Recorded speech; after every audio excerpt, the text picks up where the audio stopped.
What's up, guys? Welcome to another episode of Bikini Talks with May and T. And today we have a special guest. And then hold on real quick, hold on. If you guys are all looking right now, my eyebrows are messed up. It's because I got them done. So excuse the vanilla ice looking eyebrow. Anyways, back to the topic at hand. We got Amanda Nguyen here in the house, in the casa. We're going to talk to her for about, 30 minutes, 40 minutes, an hour, or however long this is going to take. So, Amanda. Yes. Welcome to the show. Thank you for taking the time out of your busy schedule.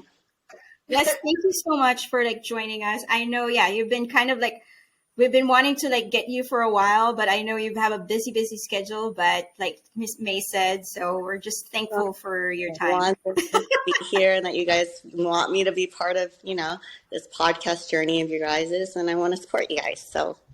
Aw, thank you so much. Thank you so much. Big virtual hug. Group hug. All right. Down to the nitty gritty details. So tell the world, the bikini world, the fitness world about yourself and how you got started in bodybuilding. So I actually got started back in 2016 where I did my first show, but I joined a pretty big, well-known team and I got pretty much a cookie cutter plan. And I didn't actually do my part where I asked many questions. And so I felt like I got lost in the shuffle of everything. So by the time I hit my first show, I was just so depleted. I was just so small. And I mean, I got obviously dead last, which was very disappointing and hard for me to take. Then I basically took a year off. I learned macros and I learned that my body needed way more calories to, grow or to maintain, to lose weight, like all that stuff, and taking that year off was exactly what my body needed to build that base. When I came back in 2018, I was able to kill my shows, place first, go to a national show, take third, and from there, it was just a journey of finding myself and building that self-confidence because my childhood, nobody's childhood is perfect, but Right. There was a lot of trauma where I took a lot of physical and mental abuse for quite a bit of years, went through my 20s, and so that chipped away at my self-worth and my confidence was basically destroyed for quite some time. Even now, it's still a process of healing that, but I feel like being your environment and being surrounded by all these people with so much ambition and goals and the support and just the love has been very eye-opening and helpful for me on my journey. And, I spent a couple years kind of spinning my wheels, trying to get my pro card. It wasn't the easiest. It wasn't straightforward. There was some epic highs with taking an overall at an amateur show. But at the same time, I was getting close to my pro card, but always falling short.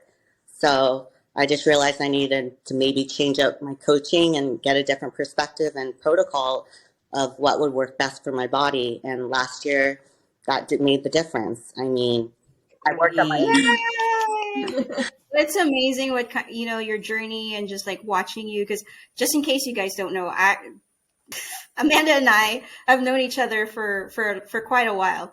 So I actually did my first show with her, and that was back in 2018. Yes, 2018. Yeah. So that was my first show. We were in the same team, and she's super sweet, super sweet.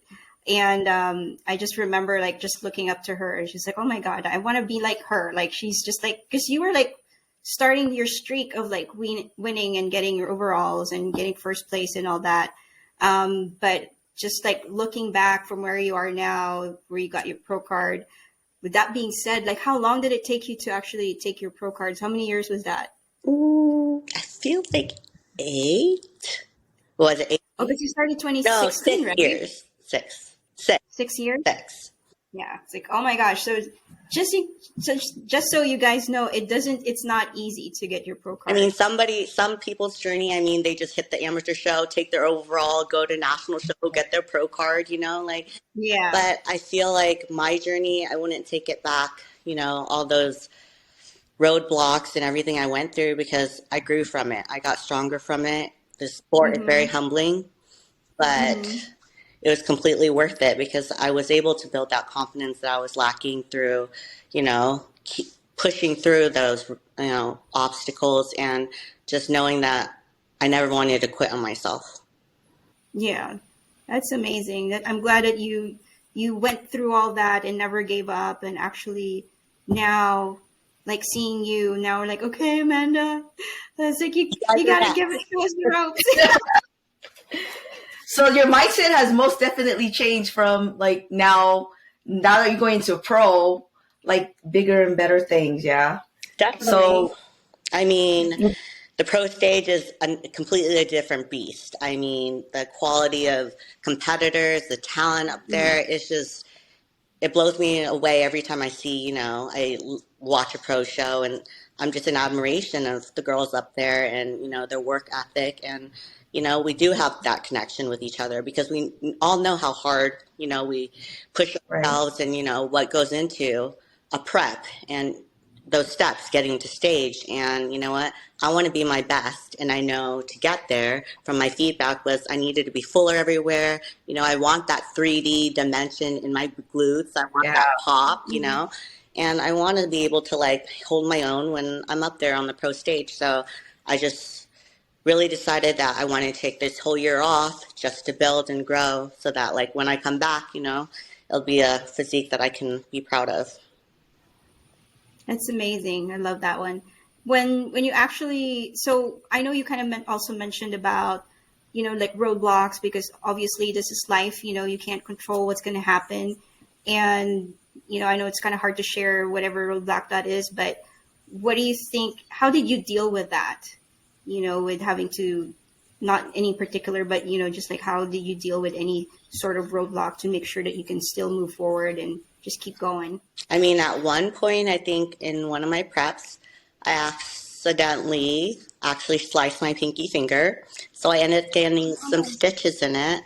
And that definitely made me take a few steps back with training and all that stuff. I mean, I did take a few like weeks off just to just do cardio and not really do much upper body. But then at the same time, I was lucky enough to have my boyfriend who got me extra hand straps, and we kind of adjusted movements with exercises just to do what I can. I mean, you you kind of have to like change the game plan sometimes, you know what I mean, and go with the flow of all that. And the I guess the biggest difference is for me always having that support system, like to lean on, Mhm. because it's easy to get Yeah. into your head. And I think the mental aspect of the sport is the most difficult, honestly. I can Mhm. push my body in training, way past what is comfortable. But when it gets to my mind, it's just so easy to get lost in it and, stress out. And then from there, it's just everything spirals, because stage Yeah. presentation, if you're not confident, it reads on stage, people see that. Yeah. And, I still struggle with that. But, you do need, what helps with that is practicing your posing, get it down just like how you train in the gym. Just, keep at Mhm. it. So it gets easier. Yeah, mindset's everything. Yeah. So you mentioned earlier about feedback and the feedback that you got from the judges. Um, how did that make you feel? How did you handle that feedback? I mean, there's always a sense of honestly, like I always, whatever feedback constructive criticism I do get back. I mean, I talk to my coach about it, and then we figure out a game plan for it, and then I try to execute that game plan as best as I can. And when I didn't do place well at my shows, obviously there's a sense of disappointment because you work so hard for something. Everyone's trying to Yeah. win that spot, that number one spot. And sometimes it doesn't happen. The timing's not right for you. But Right. Mhm. let yourself feel those emotions. Don't just like push it aside. You need to work through that. Give yourself a few days, whatever it is, to regroup and then get back at Mhm. it. You know what I mean? And that's how you get better. You just got to push through and tell yourself, don't give up on yourself.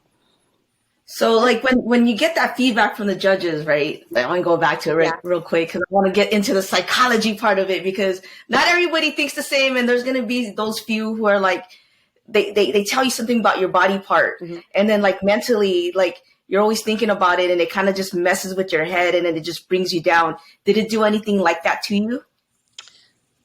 Um, Not really. It was just more like I knew this sport bodybuilding is, an art. It's, it's a form of, shaping your body and stuff like that. You have that opportunity to learn different techniques, with your training or your meals, whatever meal timing to help you build that shape that you want to do. And that's what I mean. The winner of Miss O, Bikini O, is something to work towards. It's supposed to be something attainable, so it's just being able to, take one step at a time, one meal at a time, one training session at a time. And in the end, all those little steps add up, to something bigger and better, and if you keep at it, it's just, you will make those improvements that you need, I have a quick So question. basically, I'm curious. Do you actually have the same feedback from the judges, or has it always been kind of different each time? Um, Throughout, before I turned pro, it was definitely the same. I mean, I came in way too conditioned for what, the criteria of what bikini Yeah, your entails. conditioning is always crazy good.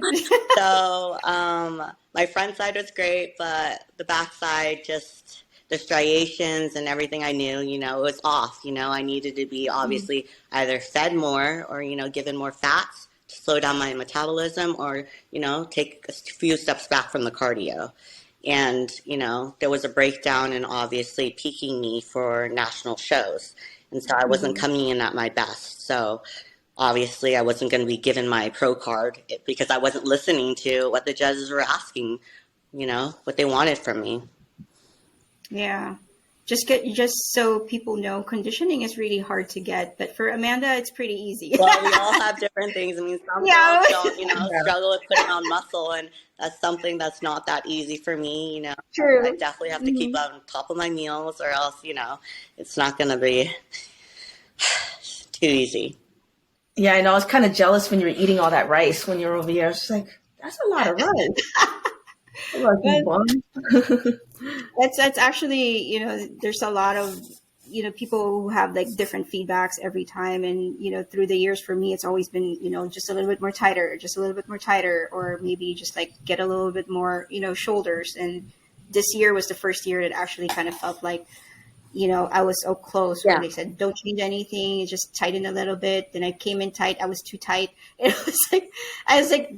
It's crazy how technical it can be because like this It's is where that you're like focusing. fine line between overly Yeah. conditioned and then too soft. So Yeah, that's so true. But with all that being said, I wanted to know is like, what do you think are the best lessons you've learned throughout competing? And, obviously we want to share the things that you've learned, especially for those who are amateur, like me who wants to get a pro card. I want to get a pro card like you. Because I'm learning from both y'all. no, you can totally get up there. May, don't sell yourself short. Mhm. So honestly, I would say to never give up. I mean, this sport, you're going to have to take the hits. You know what I mean? You can be at the top at one show and then completely at the bottom at the next show. It changes, judging changes. So, I mean, the competitors who you're competing against, like who shows up, it changes with each show. So you're not going to always place the same way, you know what I mean?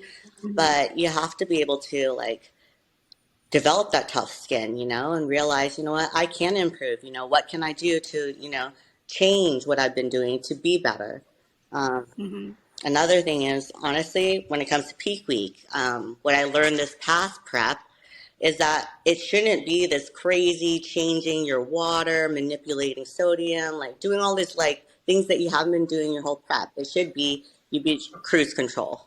You should have been ready a couple weeks before, and then you should be doing the same thing during your peak week that you've been doing the whole prep. It should be, low stress, nothing drastic be changing. Because if you're changing something drastic, that means your body's not ready. You know what I mean? It's Mhm. like you shouldn't be doing last minute things. It's it doesn't make any sense, like if it's been working for your body or, what you've been doing, why change it? So I would say peak week should be, the same as you've been doing the whole time. It shouldn't be something, manipulating too much. That's great. Did you have any more? Do you want so nice and like very informative, and even for me, not just for like our fellow competitors. So I really appreciate your time. But if there's anything else that you wanted to add, Just don't compare your journey to anybody else. I mean, like I said, Yes. mine took, I don't know, 18 shows to get my pro card, and it wasn't easy. Some people it's a lot shorter, a lot easier, you know what I mean? But if you keep just work at it, don't give up on yourself, don't quit, push through those rough moments, and every prep has their, craziness that goes with any prep, disasters happen. You can't help it. It's life, but you got to know at the end of the day, you gave it all that you had, and when it's time to hit the stage, like just Have fun. yeah, have fun. That's the easy part. Getting on stage is supposed to be the easy part. Exactly. For me, not so much. It's like I still get my nerves. Yeah, I get in my head all the time for sure. Yeah, Those nerves especially never go. stage. Yeah. I have like a big old Kool-Aid smile when I'm on stage. I'm like, hey, it's me. I love confidence.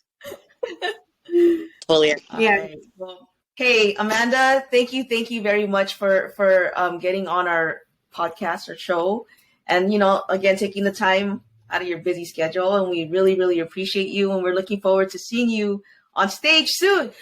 Do you have a show lined up for next year, or you don't know yet? There's nothing out there for next year, right? Well, the shows are schedule is definitely up, but like I said, I just want to take the whole year off.